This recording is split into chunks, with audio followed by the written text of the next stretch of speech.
Did you know that when you are spiritually entangled with someone or physically entangled with someone,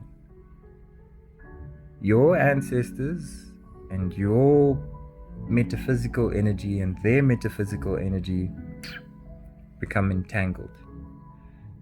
And essentially, let's presume you gifted and you can see things and you dream.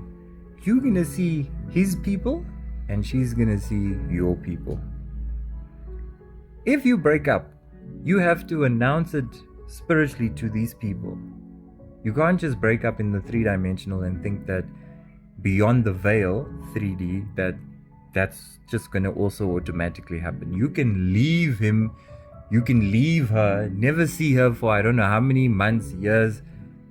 If you never broke ties spiritually, where you connected so deeply in her root, and where you took your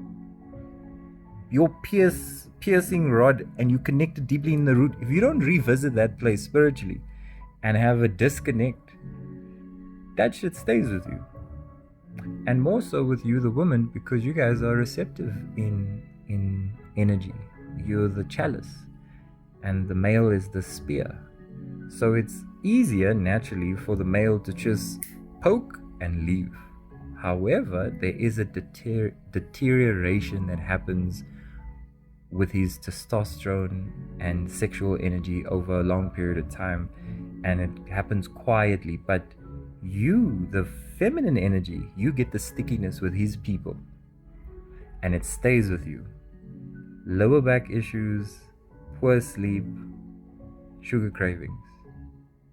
You eating on behalf of people, you carrying and walking on behalf of an extra load, and it all is sitting in the repository of the womb and the sacral chakra, and it builds up and builds up. And if it's shallow interaction, literally what the donkeys and the pigeons do, then both the male and the female in this interaction of so much energy, again, you kind of take the most, not you inherit the, you have a polarity of ancestors. So you have high vibrational and low vibrational.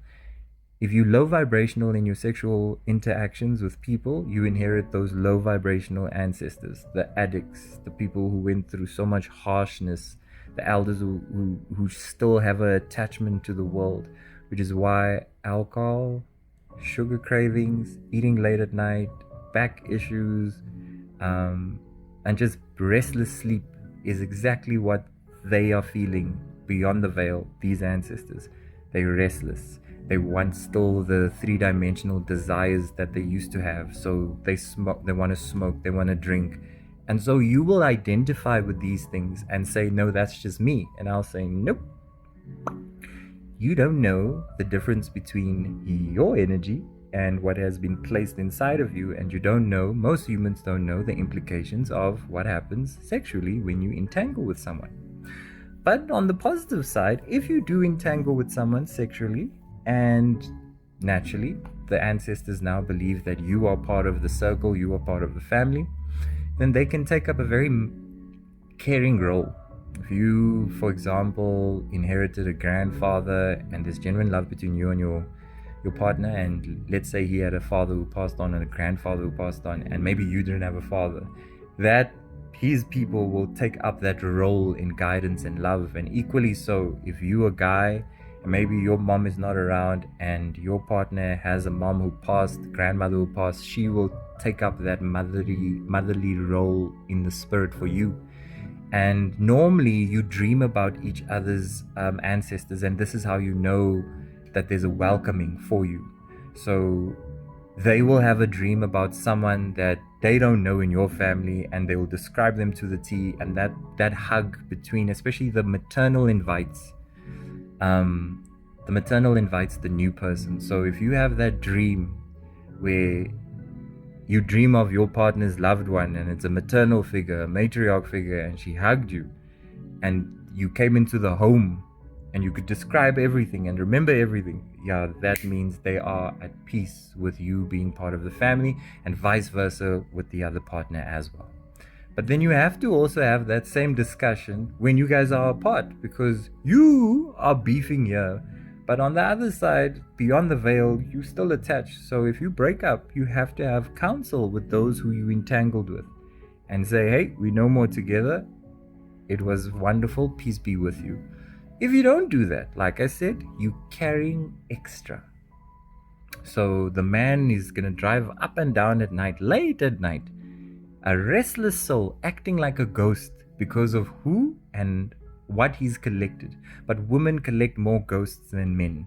Men who are water signs, they the ones who do definitely collect a lot of ghosts. I'll tell you that much. If you're a water sign and you just out here just smashing women, oh buddy, your spine is in deterioration.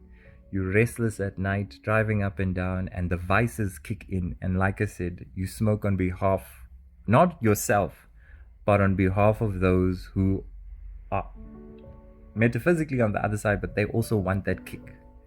So there's an access to behavior, access to addiction, access to a lot of what you do. And again, if you don't know how to discern between what you are energetically and what is sitting extra over you, and you just going from person to person, you collecting and collecting and collecting, and it shows. To us who walk and observe people, it's like you're floating, you're walking in the mall, nah? But there's balloons attached, and some balloons are pulling you down. And like I said, on the flip side, when there's genuine love between a partnership, it's balloons that are pulling you up. It's high vibrational ancestors, the benevolent ancestors who are attached to you, and they're there in support, they're there in love, they're there in guidance. There are implications on positive and negative in any moment you entangle with someone sexually. Your sexual experience can equally also become very transcendental if the ego on both ends is not worried about who's satisfying who.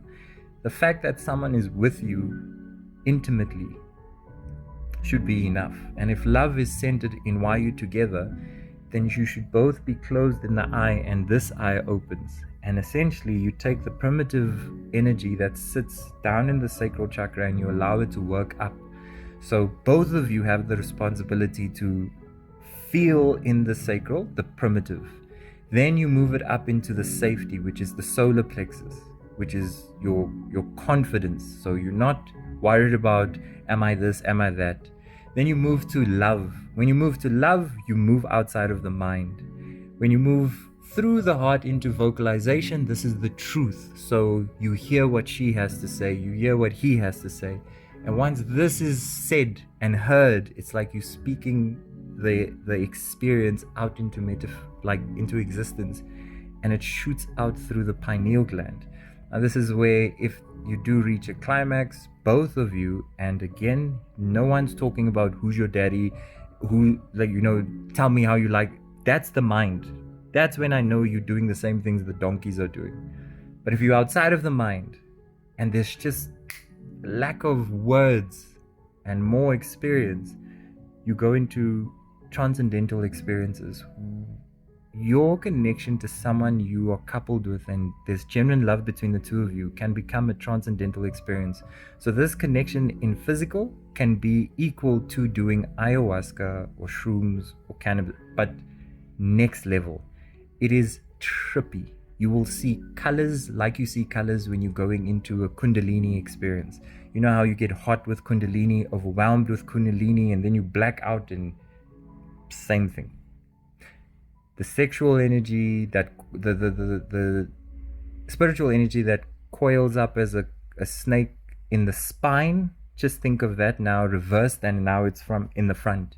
So it's now moving up through the stomach as opposed to up through the psychic chamber, which is the spine. Which is why I say that those who misuse sex and it's like a toy to you, you're using your body like a toy. Lower back issues, lower back issues, lower back issues, sleep issues, can't be still. There's always a vice, and you're restless. And I know you're restless because it's first within yourself, and then you collect a lot of energy that makes it even more restless. So you're carrying on behalf of people that you don't even know. And like I said, if you're not even aware that there must be a detachment, it's hectic. Now, this doesn't mean that you must now become celibate. I think celibacy is just a chance for you to take a break. It should be viewed as fasting. You take 3 days fast and then you ground yourself. You know health. If you know health, you can discern between what's not healthy and what's not yours and what's yours. If that's not done, then like I said, it's hard to pinpoint between what your stuff is and what you've collected. And I don't believe that sex is there for joy. I believe that it's a tool to connect to God, but faith has put a lot of shame around this practice. And there's a book by William Reich that will really just open your mind, because William, a student of Freud, he challenged Freud. He challenged Freud's belief of, just this primitive belief. He kind of said, hey man, I respect you, homie, but Function of Orgasm is the book that William Reich put out. And if you read that book, he literally says, if you take shame away from sexuality and attach understanding of spirituality, transcendentalism, and understanding energy, especially with those who are gifted and they practice this, then it's next level. Then it's the most beautiful experience, like people explaining a psychedelic experience. Then it's medicine through love. But if you don't know thyself, you're not going to attract thyself in male or female and then couple through magnetism as opposed to what you're deprived of, and then you go looking for it. And again, if the mind is involved in trying to be with someone, it will always go south because there's no authenticity in thoughts. It's just thoughts, but there's a authenticity in a gut feeling about something and someone. Sometimes you can't explain why you know that the two of you must be together, but it's not emotional or in abandonment or in a codependency at all. It's just an appreciation of time, and then we connect. And if it means we disconnect, we disconnect, but even so spiritually. So understand this. It's something I've just noticed, and it's not about just being celibate or just being active. It's just about being very discerning about who you are and the practice of sexuality. It's a phenomenal thing. A beautiful experience if you couple with love, genuine energy, and genuine care. There's the primitive side, you must enjoy that, but just know there's magic between the two of you if you put your egos aside, put your mind aside, and just be completely present. Like going to the temple and surrendering on your knees, both of you, and giving it up into the universe. Two of you becoming one. You will thank me one day. Add this to how you approach sexuality into your relationship or your next relationship, and just see what happens.